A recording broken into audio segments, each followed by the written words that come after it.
How strange and foolish are these walls of separation that divide us.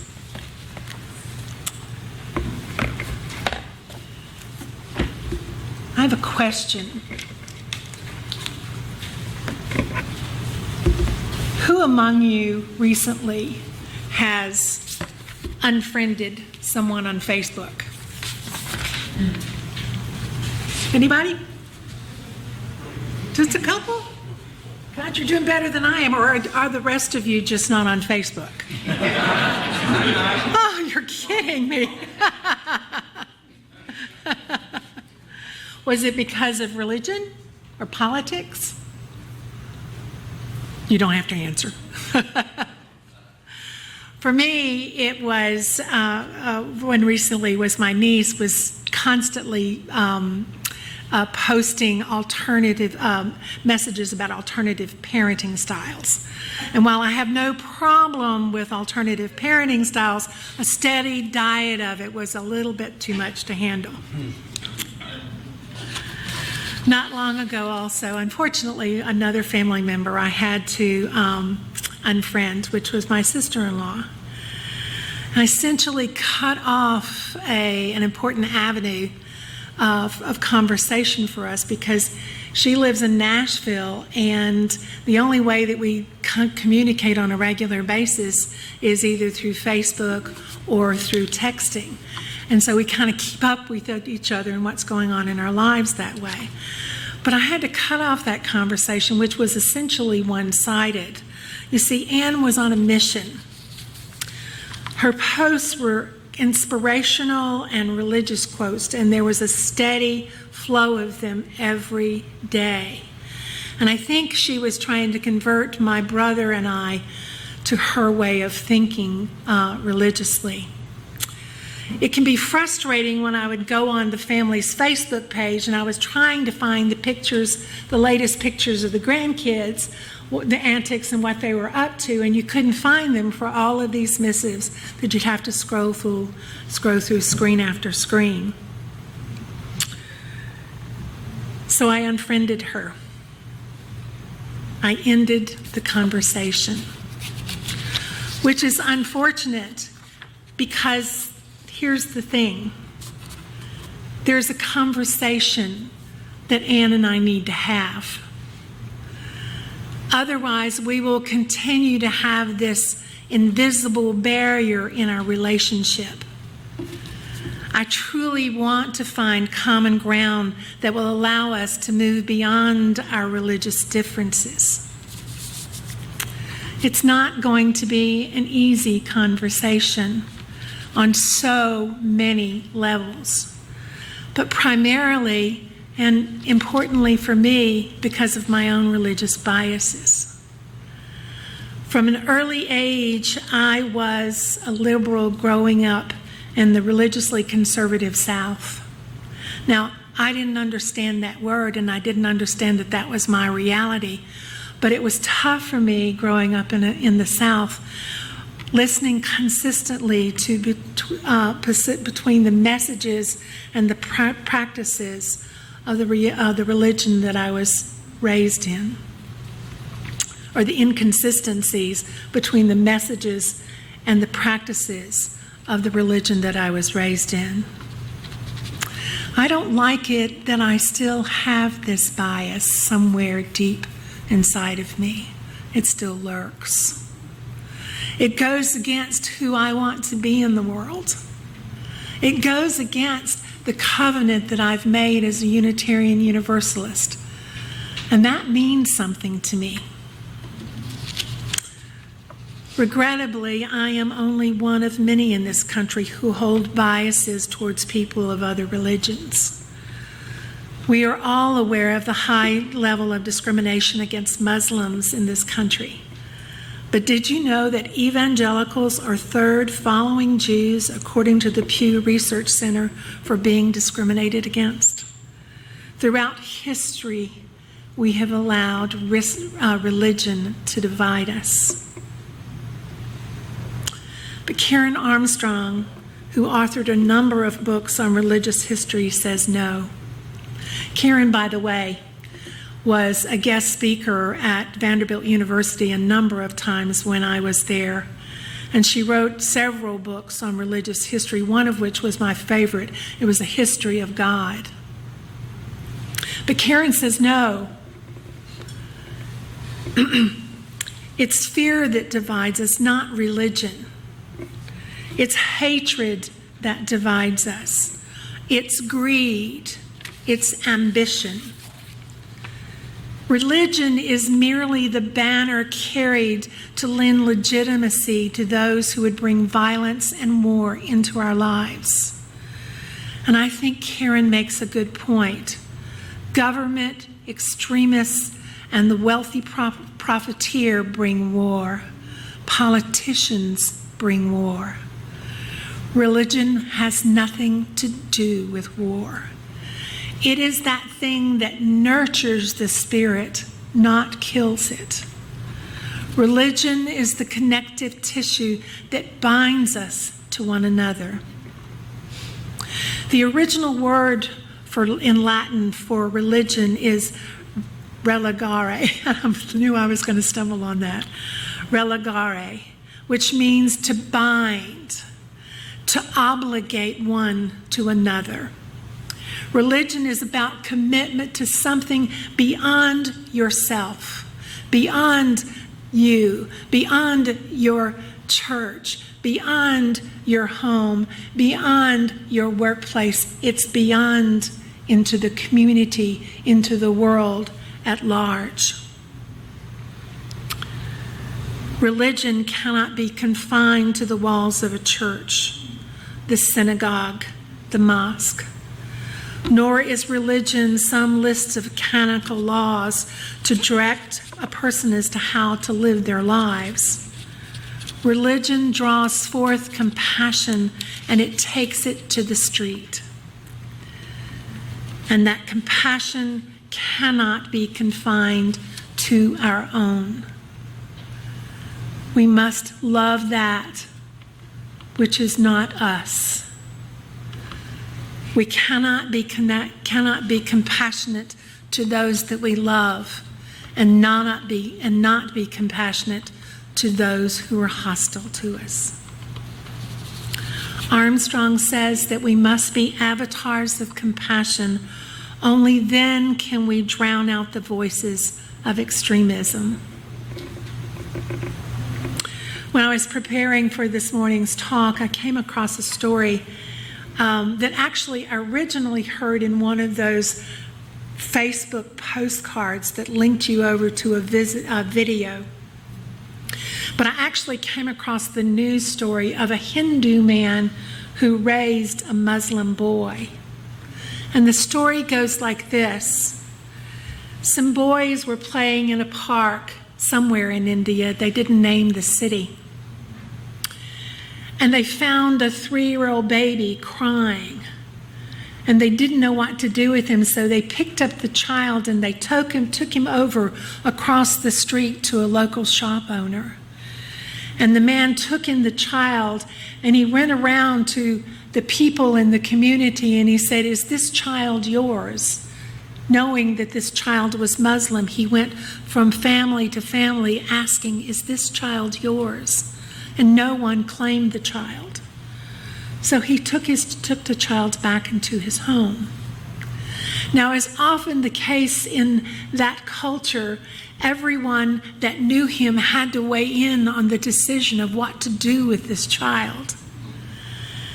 He had decided, by the way, that he was going to take this child to raise since he could not find a home for him. His neighbor said, "But aren't you going to find another family to take care of this child, a Muslim family to take care of this child? He is Muslim, you are Hindu. You cannot raise this child." His mother said, "What are you going to do when you get married? Your wife is not going to want to have a Hindu child." His friends told him, "How are you going to raise this child as a Hindu?" And he said, "No, I'm going to raise this child as a Muslim, because he is a Muslim. And I'm going to teach him the the traditions and the rituals of his faith, not mine. And the story goes on, but eventually the boy grew up, and this man and he were bound together in a friendship that was made of compassion and love, that was beyond the differences of their Hindu and their Muslim traditions. One asked, what is it about this Hindu man's religion that showed him how to show respect and compassion to this boy? In Hinduism, the central concept to practicing an attitude of compassion is ahimsa. Ahimsa is the Sanskrit word that can be translated most directly as refraining from harmfulness. All of the major religious traditions and philosophies rank compassion among the greatest of virtues. For Christians, Jesus embodied the essence of compassion and relational care. Jesus taught the Golden Rule. Compassion was central to the Christian ethos from the very beginning. The Gospels show Jesus practicing concern for everyone, reaching out to sinners, prostitutes, lepers, epileptics, tax collectors. He told his followers to refrain from judging others.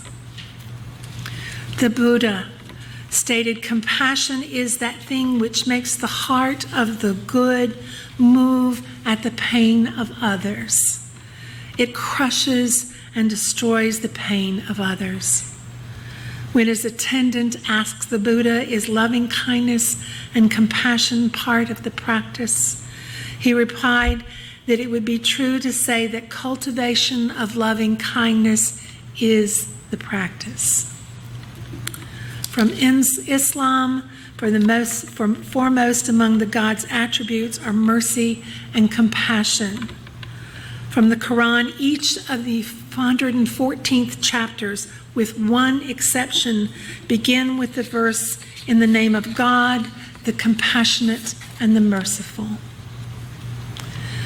One of the practical purposes of fasting during the month of Ramadan is to help one empathize with the hunger pains of those less fortunate, to enhance sensitivity to the suffering of others, and develop compassion for the poor and the destitute.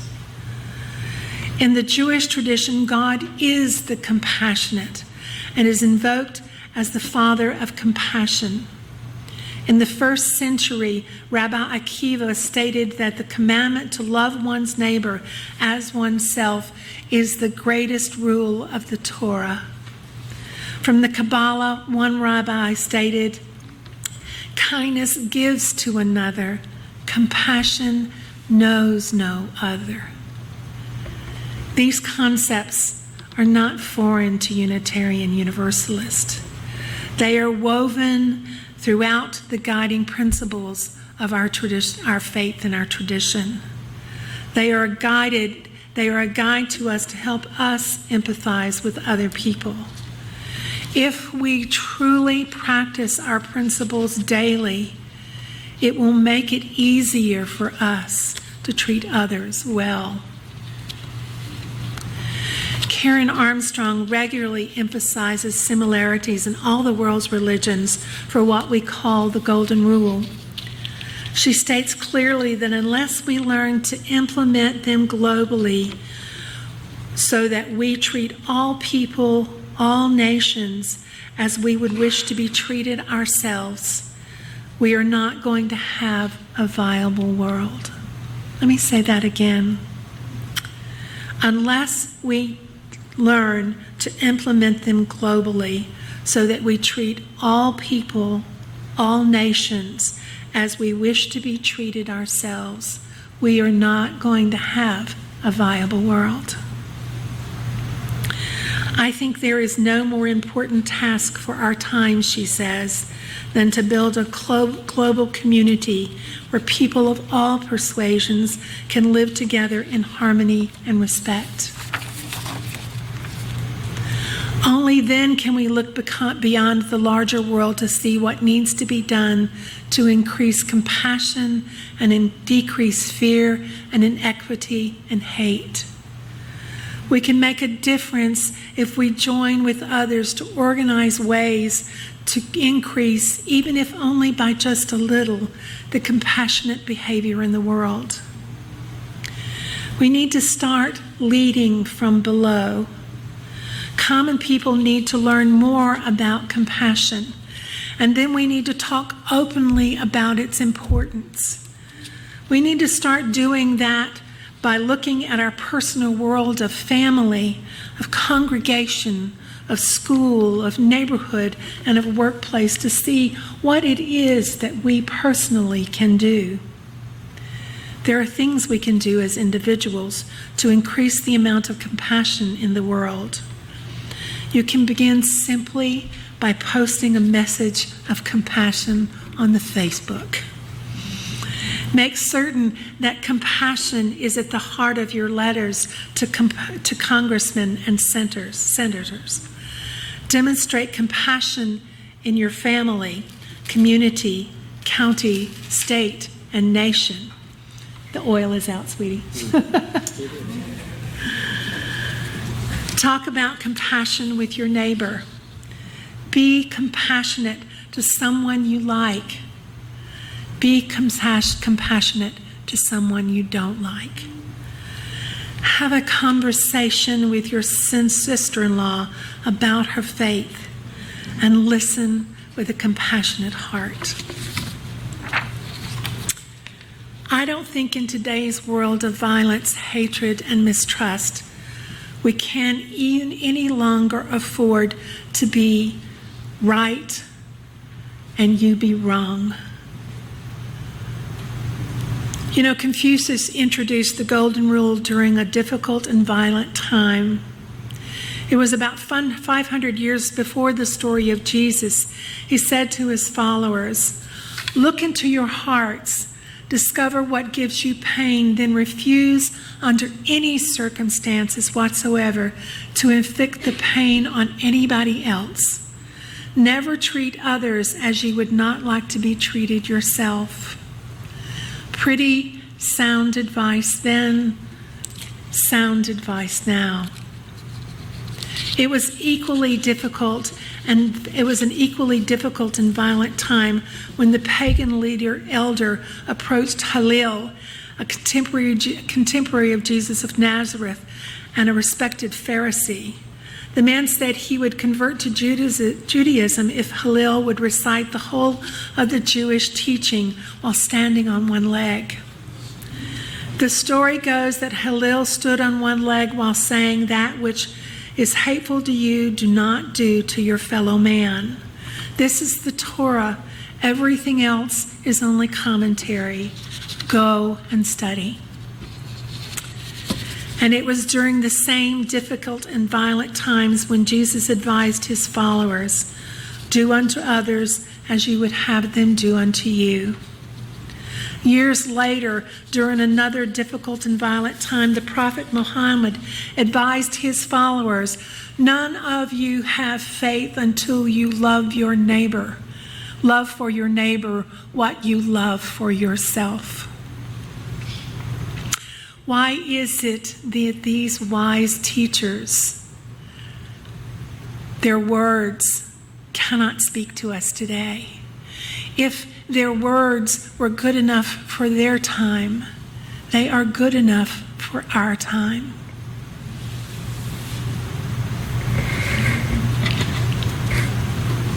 Amen.